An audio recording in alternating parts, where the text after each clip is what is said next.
Hi అండి, అందరికీ నమస్కారం. Welcome back to my channel. ఈ వీడియోలో దివ్యల మాధురిని బలి తీసుకున్నది ఈ లో మీడియాని వైఎస్ జగన్.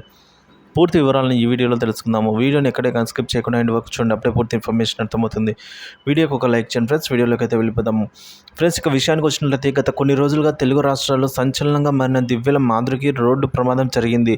టెక్కిలి నుంచి పలాస వెళ్తున్న సమయంలో దివ్యల మాధురి కారుకు ప్రమాదం జరిగింది. ఈ ఘటనలో దివ్యల మాధురికి కాలికి గాయాలైతే అయ్యాయండి. సో పలాస హాస్పిటల్కి అయితే తరలించారు. వైసీపీ ఎమ్మెల్సీ దువ్వాడ శ్రీనివాస్ కుటుంబ వివాదంలో అయితే దివ్యల మాధురి పేరు గత 2-3 రోజులుగా ప్రముఖంగా వినిపిస్తోంది. అయితే టెక్కిలి నుంచి పలాస వెళ్తున్న సమయంలో పలాస మండలం లక్ష్మీపురం టోల్గేట్ వద్ద మాధురి ప్రయాణిస్తున్న కారు ఆగి ఉన్న కారునైతే ఢీకొట్టింది. ఈ ఘటనలో మాధురికి గాయాలు కాగా హాస్పిటల్కి అయితే తరలించారు. అయితే ప్రమాద సమయంలో మాధురికి స్వయంగా తానే కారు నడుపుతున్నట్టు తెలిసింది.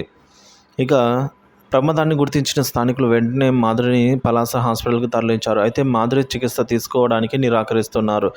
దువ్వాడ శ్రీనివాస్ భార్య వాణి చేస్తున్న ఆరోపణలు, వేధింపులు భరించలేక ఆత్మహత్య చేసుకోవాలనుకుంటున్నానంటూ మాధురి సంచలన వ్యాఖ్యలు చేశారు.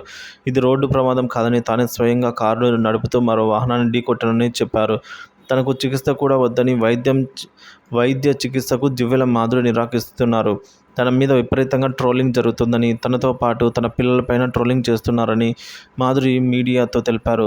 తనకు బతకాలని లేదని, అందుకే చనిపోవాలనుకున్నట్లు హాస్పిటల్లో మాధురి మీడియాకు చెప్పారు. డాక్టర్లు కూడా తనకు చికిత్స అందించొద్దని అయితే కోరుతున్నారు మాధురి గారు. సో తనపై, పిల్లలపై లేనిపోని ఆరోపణలు, నిందలు వేశారంటూ దివ్యల మాధురి తాను చనిపోతే అందుకు కారణం దువ్వాడ శ్రీనివాస్ భార్యేనని అయితే చెప్పారు. వేధింపులు భరించలేక ఆత్మహత్య చేసుకుందామని హైవే మీదకు వెళ్ళినట్టు మాధురి చెప్తున్నారు.